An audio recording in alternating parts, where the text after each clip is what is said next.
this, but then videoed it and then put it on a regular YouTube, or I've are we been what better on live? I've been wondering about that for a while now. I want to try it. Now is not All the right, time because I'm already going live, but we should try we're that. live now. Hey, We're we're live live. now. Well, right now. Yeah, we're here right now. Welcome to the pit, another episode of the Live Clean and Fight Dirty show. A little bit of a clunky start. Kids, self-defense and weapons. Where is this coming from? Well, as we know, in martial arts, self-defense is really important. And a few weeks ago, we talked about women's self-defense and how women have to have an equalizer to make things better. And that, a weapon, something like a knife. And then I started thinking about, well, what about kids martial arts? When you think about kids martial arts and kids self-defense, the first thing I think about a weapon is I think about stuff like those traditional weapons, like a tonfa or a bow staff. But are these good or bad? I think back to my days when I was doing self-defense classes with my instructors in the kids classes, and some people feel that kids shouldn't be learning how to defend themselves against things like knives, and if they do, how to use knives because we're encouraging them to be violent. So I don't know what the answer is. In these situations, I turn to the experts. John Hackelman, UFC coach and founder of Hawaiian Kempo. What do you have to say about this? How do you handle kids Had the self-defense tempo, classes? ninth degree black belt. Oh, throw that in there too. All right, I'm trying to get some street cred. Um, I think I think kids should learn self defense, but it's different than adult self defense. It should be taught differently. When I came up, there was no kids classes. There were just classes. And in my class was a bunch of big, burly, black gi, big local Hawaiian guys. And then me and a couple other, there's like one other kid. God, I forget his name. I remembered his name for a long time. But anyway, and then there was a teenager that was a few years older than me. And he was a white guy with long blonde hair too. Really tough guy. His name was Kevin Coleman. And we're still in touch. But there was no kids classes, so it was just classes.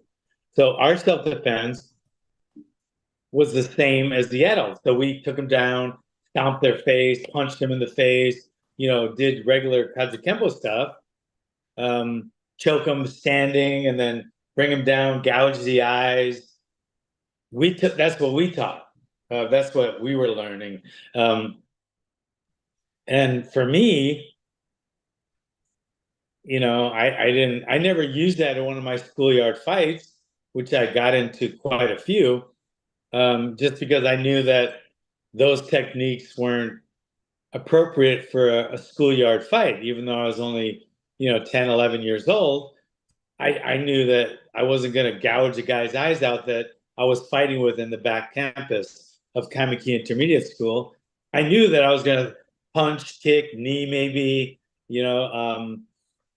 hammer blow, but I never, so I knew to teach it now, the liability of it in a kids class, to teach eye gouging and knives and stuff like that, I don't think is appropriate. And I don't think it's what the kids need. I think for kids, there should be schoolyard dominance. That's what I call it. Schoolyard dominance. In other words, somebody jumps you in a schoolyard fight. You want to be able to punch him, kick him, take him down, whatever. You want to dominate him in the schoolyard. You're not trying to kill him. He's not trying to kill you. Usually, I know there's, some cases that are going to be different, but I think for the most part, um, you just want to dominate them enough so that they or anyone else out there that's a potential bully that's going to bully you won't bully you because they see that you can fight. In the street, for the adult, now it's to stop the threat, and the threat is death, and you have to fight that way because if you don't, and it is, now you're dead. Okay, if it wasn't, and you do, the guy shouldn't have fucking jumped you in the first place. If someone jumps you, short of a drunk little old man or something like that, if a guy that looks like he has the intent and the capability or the ability to hurt or kill you, then you have to defend yourself like he's going to hurt or kill you. Why else would someone jump you in the street? And if you don't think that way, then, and he does have that intent, but you defend it like a schoolyard thing, then you're going to get killed. I mean, it's simple as that. So adult self-defense, I feel, is much different than kids self-defense. Adult training in self-defense or martial arts has a different goal than kids. Kids, schoolyard dominance. Adults, stop the threat at whatever it takes. So I feel that's one thing. Second, now we'll talk about weapons. I feel like an adult should carry an equalizer because they will, right? You have to assume the bad guy will. He has a gun or a knife or whatever. If you think he doesn't and he does, then you're dead. If he doesn't, but you think he does, then he's dead. And that's too bad, but guess what? He shouldn't have jumped you in the first place. He shouldn't have attacked you in the first place. Yeah, you might have some legal issues, but it's better than some medical issues. So there's that. So the kids, I don't think, need to learn weaponry because I think statistically, the chances are very, very low in America that schoolyard fights are done or schoolyard attacks by bullies are done with weapons. So I don't think the kids should have a weapon. But I think the adult should, because I think an adult with an equalizer is a much safer adult. And it's better to have one and not need one than need one and not have one. So I think weapons, equalizers for adults, very important part of the training. In Hawaiian Kempo, we're empty hands, but I think empty hands is the foundation of all martial arts, and everybody should perfect that before you move on to sticks, knives, or guns. Kids, I think they should stick with empty hands until they get to be an adult. Bing. So, and then here comes the question, more controversy. While I'm sitting here, by the way, some of you see me looking distracted. I'm always sitting sharing stuff online while the conversation is taking place. So I will say, if you have any questions, I will bring them in. I'll bring in your live questions about this topic or any topic for that matter. That being said, while sharing this on the interwebs, one of the groups I just shared this to is the FMA discussion group. It's a pretty cool group. If you haven't joined it, it's on Facebook, and it's a public group. A lot of FMA, Filipino martial arts instructors and practitioners on there showing their stuff. A very common side on this page are kids learning how to use knives and sticks. The entire Filipino martial arts system is 95% knife and sticks. Maybe they do a few empty hands, but for the most part, it's all sticks and knives. How would someone like that work around what the advice you just gave? Well, I think Filipino martial arts is, there's sticks and knives. That's great to learn. And you want to start the kids learning that. That's great. But I don't know how it is in the Philippines. But here in America, I think it's much more important for the kids to start off with a solid base of empty-handed self-defense knowledge and expertise, or proficiency at least, before they move on to a stick or a knife. I think their empty hand should be number one. I think somebody jumps you in, say, 8th, 6th, 7th, 8th grade, and they jump you, the bully jumps you with his empty hands, and you whip out one of those Filipino knives and start cutting this kid up. I think your family's in for a long, hard lawsuit and criminal suit that might even be directed towards the parent or whoever sent the kid to learn how to fight with a stick and knife before he just learned how to put up its dukes, like fighting used to be, right? And I think Filipino sticks and knives are great. And if the kid, once they master or they get very proficient at empty hands, then I think learning how to learn that, use that is great. But I wouldn't be bringing a freaking stick or a knife into sixth grade and slicing the bully's throat when he shoves you. I think so. I think learning how to use that is great after you become proficient with empty hands. But I don't think it's appropriate for schoolyard dominance. But it is in the street. What do you think about that? Yeah. So again, like, and then I can speak for the Philippines. Yeah, Philippines is a different animal. The Philippines is a different animal. So I think definitely the context of the country that you're in is definitely Different, yeah. important. Yeah. And it might be different if you're a Visayan or an Ilocano or a Tagalog. I think that might play into it a little bit too. I don't know if Yeah. that's racist or not, but No, I no, don't like about actually being in the like I had a student from the Philippines who came in as a teenager, and he told me a story about how a kid pulled a knife on him when he was like 10. It's like 10. And some other kid, he was walking home from school, and some other kid, 10, 10 or 9, both kids about the same age. He was in the same class as him, pulls a knife on him on the way home from school and tries to stab him, and he ends up stabbing a kid. Like, and I was just like listening to this story, like, holy crap, like Philippines is a different, like it's a different beast. So I think the context, as far as that's concerned, knowing and that would make sense. Like you see FMA in the US, and there's just a totally different environment in the Philippines to why they practice the way they practice. So I think that's another thing to take into consideration. So now we go to the other side about this.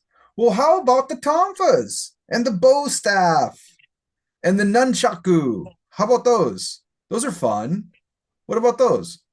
I think those are a fun little thing, like the Nerf guns and shit like that. You know, I mean that's just fun for the kids. In fact, we have Nerf gun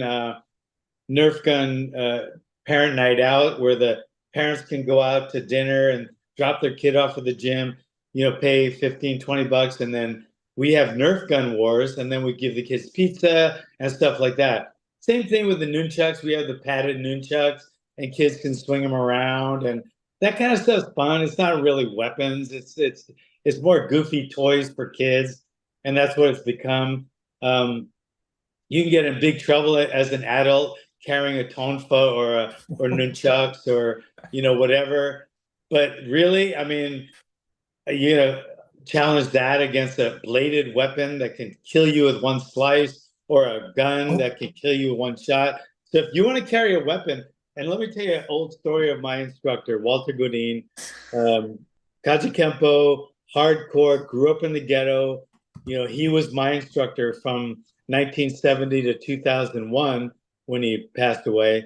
And when we go to a tournament to enter sparring or fighting, and they'd have all these little weaponries and long bow, and they had the three sectional stats and shit.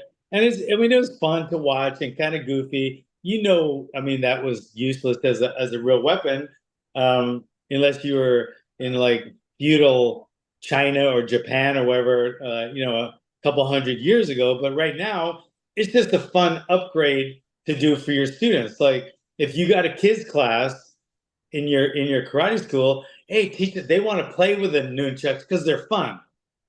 So they want to do the Nerf gun or the weapon or the nunchucks or whatever. Then they can play with them and they can be an upgrade class, more revenue for your school, and the kids can have some fun. But there's nowhere they're going to go. That you can't carry that as an adult. You can't use it as a weapon. It's useless as a weapon, fun as a toy, good for kids.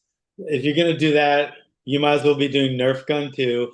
But if you want to do real weapons like the Filipinos do, Filipino martial arts, yeah, after they perfect or proficiency the empty hands, then teach them some knife and stick stuff too. That's great. But like I said, the base foundation right? A house is only as strong as its foundation, guys. So if you're going to build your knifery and stickery without the barehandery, then you're going to have a lopsided martial artist and one that isn't nearly as proficient.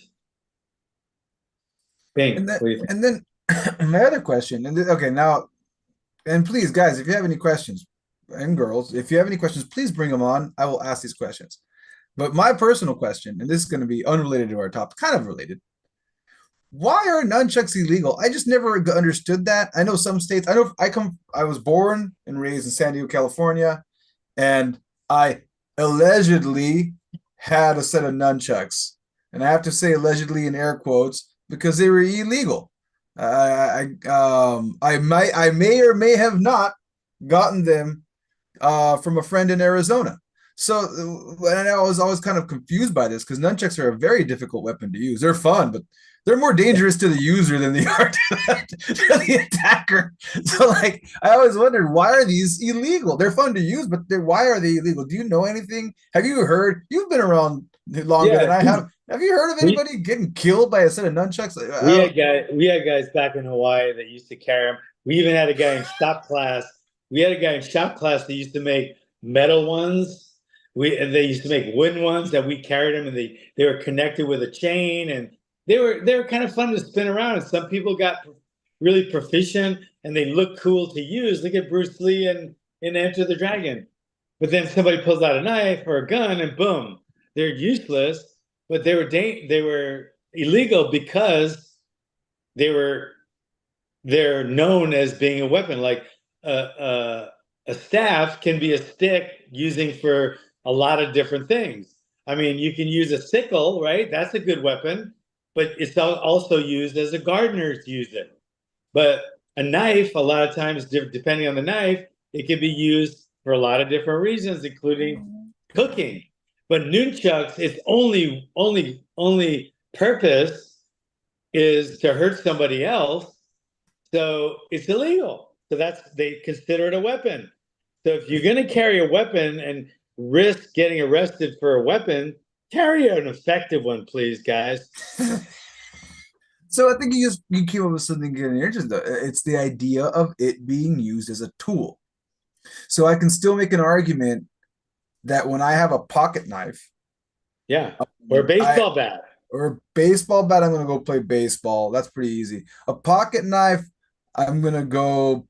I don't know. I need to use it for work to cut ropes. I don't know. For some reason, I work in construction. I got to cut ropes and stuff, straps, whatever. I can always argue that that's what my pocket knife is for. yeah, but still, I mean, still, you can get in trouble for it if the If it's blade over is too 6 inches, long, if because then it's they're gonna 6 inches, they're gonna is it 6? consider it a weapon. How long is that now? I Depends forgot. where you are. Depends what state you're in, what That's city you're in. California. I California. think I think it's I think it's 3 inches or shorter is what I think Three as inches the or shorter. blade. I'm trying to think. I don't have it with me right now. I usually have it, but So 3 inches or not. shorter. And I know for sure double edged is out. Like Is it? In California, you're not allowed to have a double edged weapon. So it has to be single edged. It can't be double edged. I know that much. But yeah, and in Japan they're even more strict. Oh, you want to talk about weapon laws? In Japan, I think it has to be shorter than your finger, and even then, it's so short that if you were just mistakenly to have a Swiss Army knife on you and a cop gotcha, they can confiscate it and throw you in the can for Yeah. illegal Well, weapon. I mean, and that's. I mean, and guns are harder to get and harder to use there too. But Oh yeah, you're not gonna get a gun. That's not gonna happen. Well, yeah, I but mean, then as a again, hunter, again, the tool concept. I know for anybody who came here to watch about kids and weapons, and now we're talking about weapons. Weapons. We said weapons. It's interesting what you said about tools, though, because in yeah, Japan they see a shotgun as a tool for a hunter who's yeah, gonna go hunt a boar. So you're like allowed to in have a Canada. certain, yeah, Yeah. yeah. But and then here, and that's why nobody carries them around with. But then here, who was it that said it again? And I watched it. I heard it again. Who was it? It was a rapper but he said it. This is so perfect. He said, I will give up my gun when everyone else does. But as long as everyone else doesn't, I'm not going to give up mine. So in America, since there are, close to 400 million guns, um, everybody, you got to assume everyone has one. So if you don't, and they do, everybody else does. So when everybody else gives up their guns in Japan, nobody has a gun. So you don't need one. You know what I mean? Oh, So so this brings us to a back to kids. Very sticky, very controversial, elephant in the room kind of question. what would that be? Kids learning firearms training. Yeah, I don't think. I think unless they're going to be, I think if you got a parent that he's already taught you empty hand stuff, and you're really good with your fist, and you're a really good fighter, and he's teaching you how to shoot a gun just because maybe it's a father son thing, father daughter thing, and he wants to teach you how to shoot. My kids have shot when they were kids. We can go right in the backyard and shoot at the targets, and I like that. I think that's a good idea. I don't think there's anything wrong with that.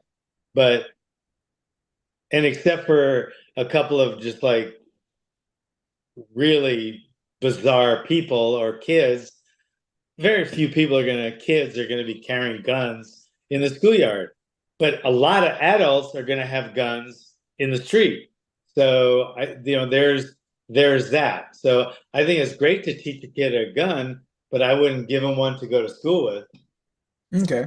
So again, having a balance, using teaching firearms safety by showing them how to handle a gun. So we're going more Yeah. safety.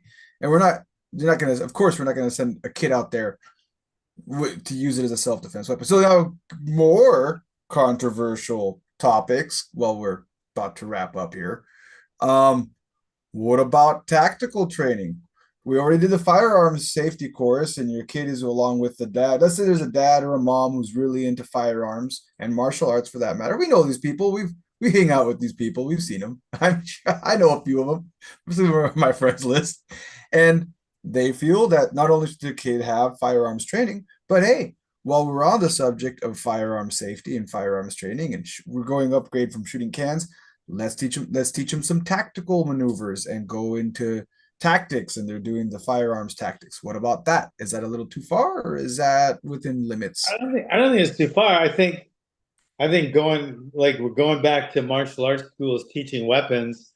I think that's out of that realm. So I don't think martial arts schools should get involved in that at all. I don't think they should be involved in anything for kids but empty hand martial arts. And I think anything else is just rubbish. And I think if you're a parent and you're Tim Kennedy, then yeah, teach your kid tactics and gun safety and how to use a gun, because I'm sure they already taught them how to defend themselves with their bare hands. So then, yeah, go for that. You're gonna have a Tim Kennedy by the time he's in high school, and that's great. There's never anything wrong with that, unless he abuses it, of course. But I think going back to, I don't think it's a martial arts school should teach kids any weapons, until they've expertise them. I don't even know That's if not a that's word. yeah, to teach them how to teach empty hands. And I still think the majority of fights in the schoolyard, and you can give me a percentage, I'm sure we look it up, it'll be in the high 99 percentile. Kids fight with bare hands, and that's what they should be learning first.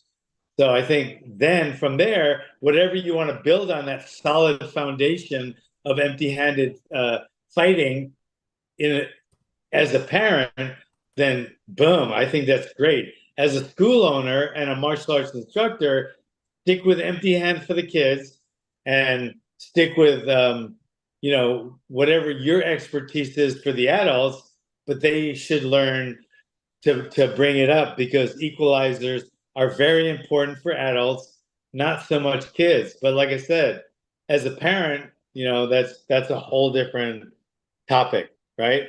Yeah, and let's do some statistics real quick. So, these are a little older. This was published in 2024, but the statistics are coming from like as late as 2019.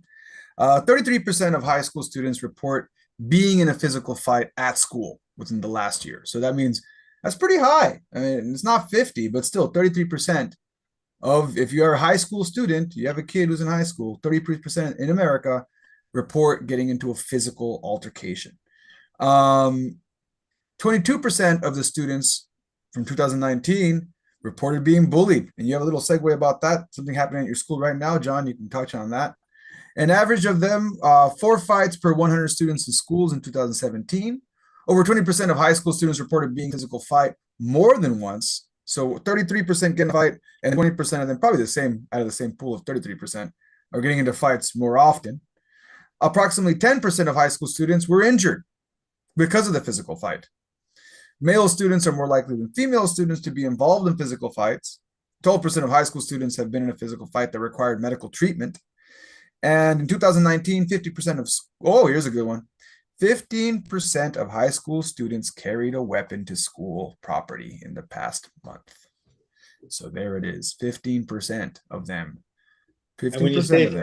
And when you say 15%, it's kind of like the gun, like America's the biggest gun, the most gun violent country in the world, right? But then if you take out like LA, Detroit, there's like 6 cities that if you take out all those cities, the number goes then down. all of a sudden, now America is like the 350th most violent. It's one of the lowest violent countries in the world, like in the lowest, except if you add up those terrible cities. Yeah, so, that's why the national averages aren't. They're great to spook people, but and again, and they're not saying gun. And like I should probably specify here. They didn't say gun. They just said weapon. So this could be a knife or a club or nunchucks. I bet you, like my city right now, or let's say, some of the nicer cities, at least there's 0 to maybe 1%. And then the other ones, like in some of the terrible cities, is probably like closer to 80 or 90%. So they average it out over all 50 states. Yeah. So, and that's why I said, like, so that's why I still say, the vast majority of school fights are going to be empty-hand, and the large majority of adult fights are going to be empty-hand, but much higher with a weapon being pulled than the kids. So I think that's why I think when it comes to equalizers, adults need them a lot more than kids. All right. Thanks. So comments. A lot of Zen. It's all Zen. Zen. You have a lot to say. Zen and one guy. Zen's all. He's got something to say. He said, if you're Bruce Lee, you can get away with nunchucks. Yeah, only him, because they were being used improperly in the 1970s after Bruce Lee. And the funny thing about Bruce Lee is that even he said that he never really used nunchucks in his training. He just brought them in for the movies because he knew it was a flashy weapon that people would like. He says they're illegal where I live in Massachusetts. Yep. Sifu comes in and says, greetings. Greetings. Hey. Greetings. Zen says, I'm glad I don't go to school anymore, but I regret not getting into fights. No, Zen. If you went through school and did not get through fights, then that's a good school life. If you were able to get through school, if you were able to go from first grade to the very end and say that you didn't get any fights and you didn't get bullied, nice. I disagree with that. I'm going to tell you why I disagree with that. You hope he got bullied? Yeah. I'll tell you why. Because if I didn't get bullied, I wouldn't have searched out martial arts. There's no way I would have done that. And if I didn't search out martial arts, I wouldn't be the man I am, whatever it is, I'm glad I am. And if I never got in the fights I got into, which I hated then, I'm going to admit it, then I hated it. I used to go home and like complain, like so passionately to my mom, let's leave. I hate this place. I hate this school. I hate it. Please, let's leave, But I'm glad she didn't. And I'm glad things turned out the way they did. because everything that happened, put another, block on the building, and the building block of me. And I'm glad it all turned out the way it did. And I'm glad I can look back now, and it did happen because it made me a better person. Bing. There you go. And Zen clarifies that he did get bullied because of being in special education. He got bullied a lot. Well, Zen, that's what probably got. Sorry, I mean, I got bullied. I mean, it's a story of a lot of martial artists. A lot of martial artists. Very few of them did not get bullied. Yeah. Even who was it? It was George St. Pierre that I was talking about how he got bullied and saw his bully years later, and it inspired him to get. It's like that story just keeps repeating.